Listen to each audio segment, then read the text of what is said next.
Hey guys, I'm Nicole Coquette and welcome back to my channel. Today's video was the 4th of July and I woke up early and decided, we're going to be having like a typical 4th of July dinner, so I probably should do some prep work so I'm not going to be slaving away in the kitchen for hours in the evening time because it was the 4th and I wanted to have fun with the kids. Like at our apartment complex, we have a pool and I planned on taking the kids and swimming for a bit and just hanging out and having a fun time. So I wanted to make sure that I had the bulk of everything ready to go. So I went in there and like got my fruits and veggies and everything chopped up and just wanted to have it prepped and in the fridge ready to go. So this is what I was doing. I hope you enjoy, and maybe this gives you a little bit of motivation to get that extra prep work anytime you have like an event or a special dinner, or just in general with everyday dinners, to make life a little bit easier in the evening time. Because if you're like me, you kind of dread going into the kitchen at like 4 to start all of the work you have to do. And then everyone needs you and is wanting something. And when is dinner ready? When is dinner ready? And, if you have most of it done beforehand, it makes the process go by a lot quicker. So, yeah, let's go ahead and get into this. So the first thing that I knew that I needed to get done was cutting up this huge watermelon. We really could have done with a smaller watermelon. There's not that many of us that actually eat the watermelon in this house, but I wanted to have it. It's the 4th of July, and we will be eating it for days. Hopefully we can finish it before it goes bad. I tried to get a small watermelon, but this was about as small as I could get, so I'm working with what I got. But I knew that this was going to take a while, and I'm not the best at cutting up watermelons. There probably is like a technique that I could Google to make it more efficient. But I think I did a decent job. It was just big and almost too big for all the pieces to go inside of this bowl.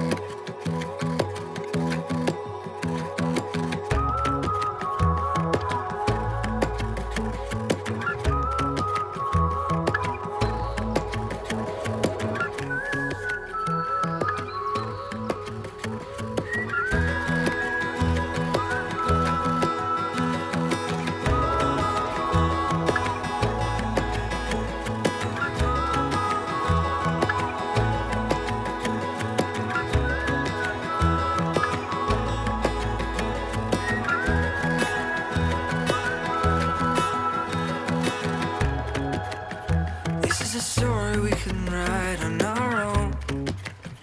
This is a love bigger than we've ever known. This is a love that we worked for. I love you, I love you. We're finding out what it means to be on our own. We're finding love and we're finding a home. This is what it's like to be known.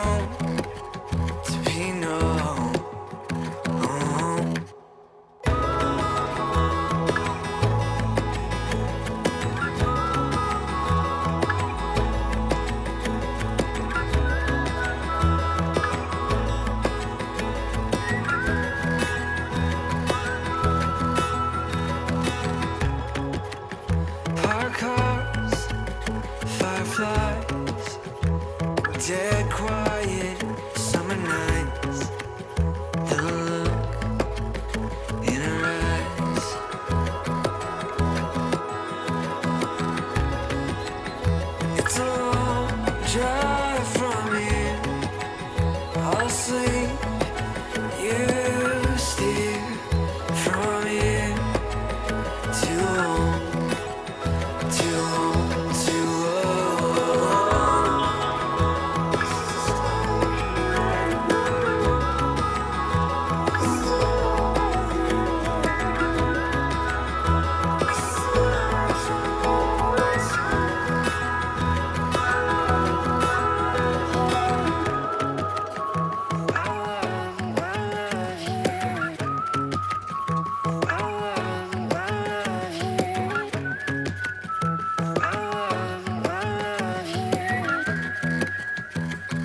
Remember when I said it was almost too much for the bowl?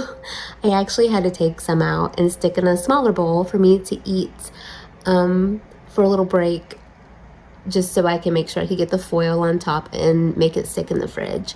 I didn't want it too much of a heaping mound, because I needed to make sure I had room for everything to go in the fridge, and I didn't want the foil to rip. So, you know, it's gonna get ate anyways. But there was a lot of watermelon. Next is the zucchini. We've been on a fried squash kick. I had bought some yellow squash at Walmart the other day, and the kids loved it, which I was surprised. But I mean, if you fry anything up and it's seasoned good, like, it's gonna be tasty. So I shouldn't have been surprised, but they loved it. And I've had the deep fryer out on the counter for a few days, and although it's not really good to fry things all the time, I was like, well, it's the 4th of July. We'll do some fried zucchini this time. So I bought a bunch of zucchini, and I wanted to get it all chopped up. But after chopping it all up, I realized that I kind of had a lot. So I decided to throw some in a bag to save for another day, maybe like in a couple days from now. But I find the key to making good fried squash is to make a batter, because I've almost always exclusively done it to where you dip the squash individually, might I add, in like an egg. Like, you make a little egg mixture with some water, dip it in that, and then you have a little mixture of like flour and seasoning, and then you dip it in that, and then you like fry it in a pan.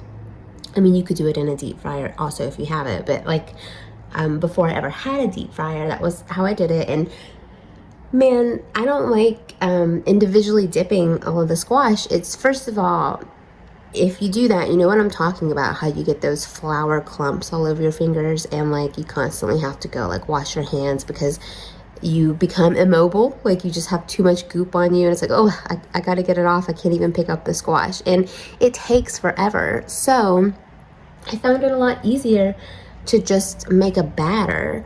And I kind of got the idea because I had made a batter for some Asian chicken I was making. I watched a video, and this guy, he added cornstarch and flour and water, and then he whipped it up, and it became like this thick coating that you could dip the chicken in and then fry it. And I was like, I bet if I add the cornstarch to it, it would just make a really good batter to just throw the zucchini in. So that was what I did.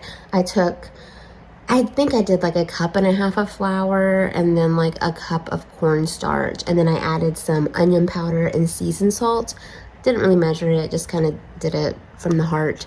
And then you add some water and whisk it together. Now, I did get mine a little bit too runny at first, so I just added a little bit more flour until it got back to the consistency that I wanted, but you can pretty much just wing it. So after I got it to like this nice kind of thick batter, then I started to just throw my chopped zucchini in there so he kind of soak it up, and then put the lid on it. And that way, all you have to do is just get them out with a fork and throw them in the deep fryer. I find that method 10 times easier than individually dipping the squash or zucchini or whatever you're using. So yeah, I definitely recommend the batter.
Now, I had a 3 pound tube of Walmart meat, so it wasn't like the finest quality.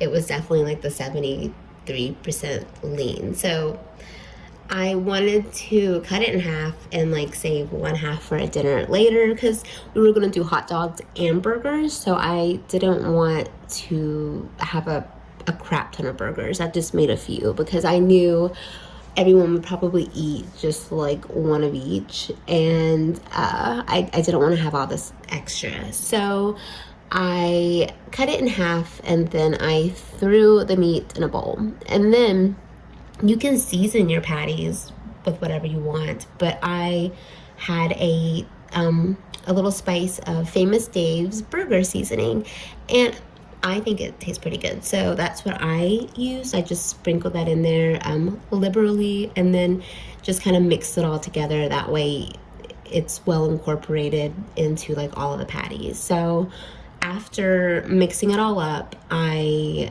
took the like little handfuls of meat and just kind of rolled them in balls and then flattened them out the best I could. I didn't want to make them too thin because they are going to shrink a lot because this is 73% lean, so they're going to get small and the pan's going to get greasy. So I just wanted to flatten them out so they would, kind of turn into the shape of a burger. An important tip is you need to put a little circle, like press a little thumbprint down in it, and I don't really actually know what that does, but it makes it cook. I think it makes it not puff up so much. I think it makes it like spread a little bit more. So make sure you put the thumbprint in the middle of your burger.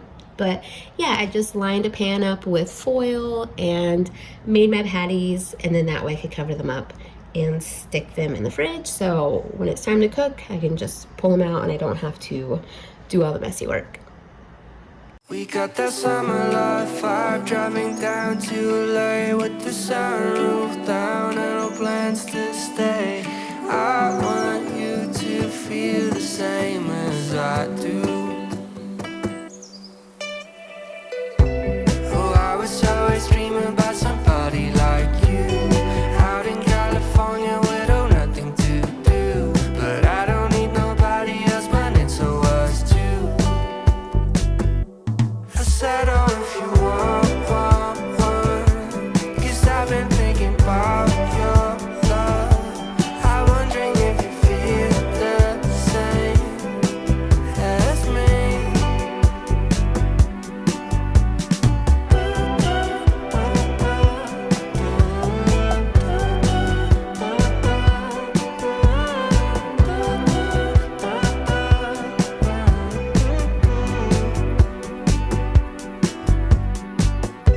Oh, I always thought it's too good to be, but darling, now we're driving on these Cali scenes. Oh, all I wanna do is do a beat. Next up, we are using a pre-packaged coleslaw mix with the cabbage and carrots because I just thought that would be easier. Typically when I make coleslaw, I'll use like a huge head of cabbage and like cut up my own carrots, and that's a lot of work, and I just knew I was going to have a lot more to do and I didn't want to do that, so I just picked up this pre-packaged bag.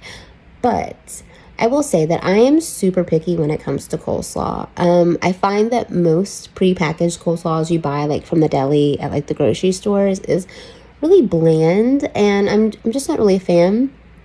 Honestly, like the only coleslaw that I really like is from the restaurant Bob Evans, and I don't know if you're familiar with Bob Evans. I guess it really depends on where you're located, but it's really good.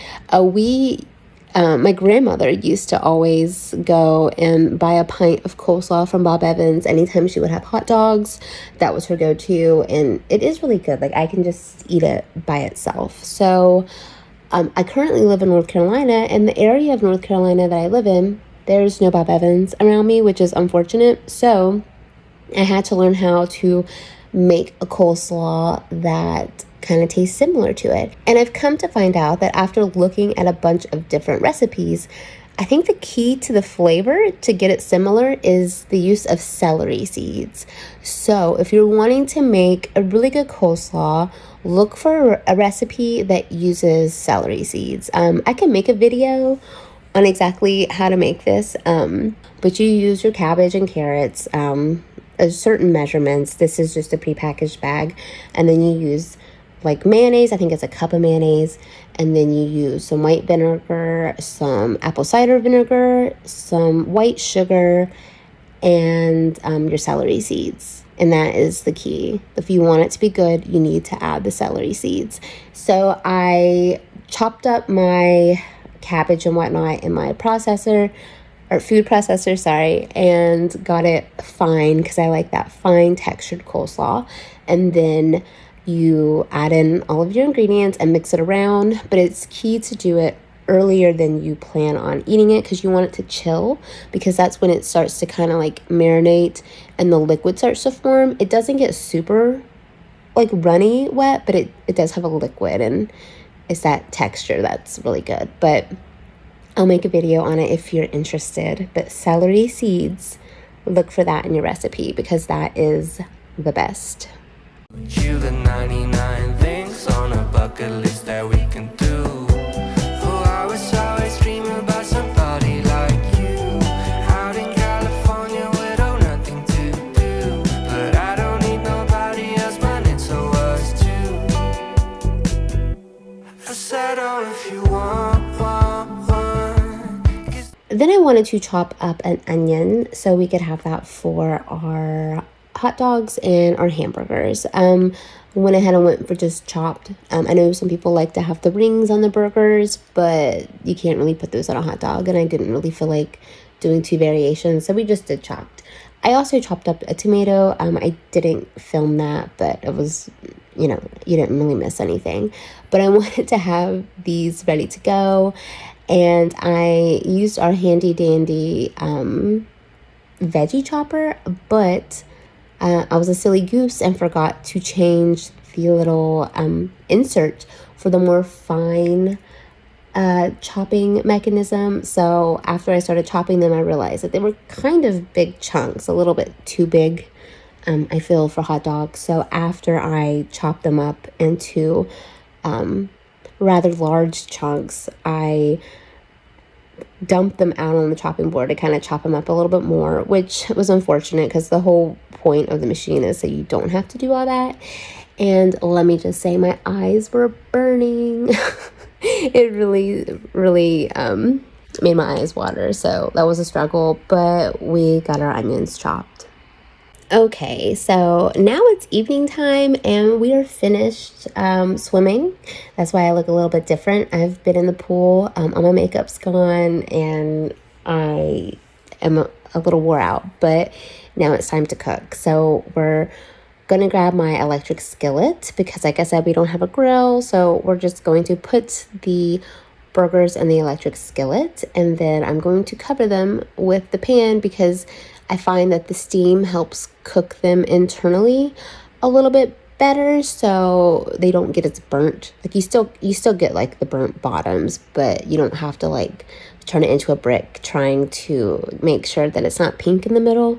So that's my little tip. Add the lid and let it steam, and then you flip them, add the lid again, and let it cook, and then bam, you got burgers that are not raw in the middle, which is what I tend to aim for when I'm cooking burgers. I've been thinking about your love. I'm wondering if you feel the same as me. I said, oh, if you want, 'cause I've been thinking about your love. I'm wondering if you feel the same as me.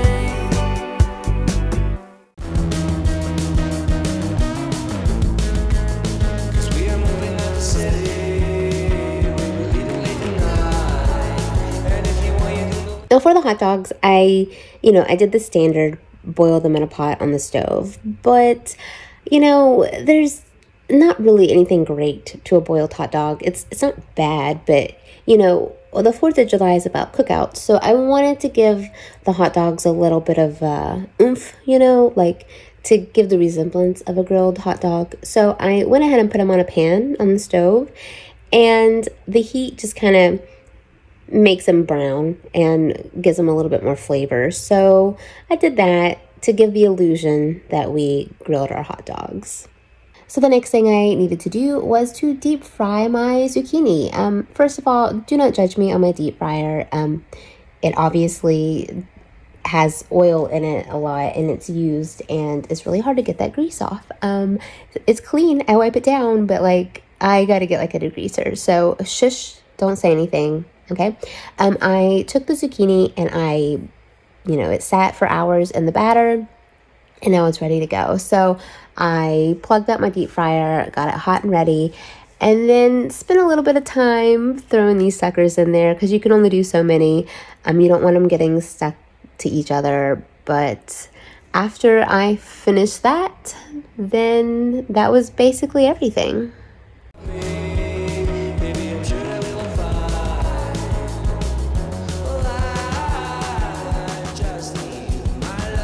All right, and here is the spread, the final hurrah, whatever you want to call it.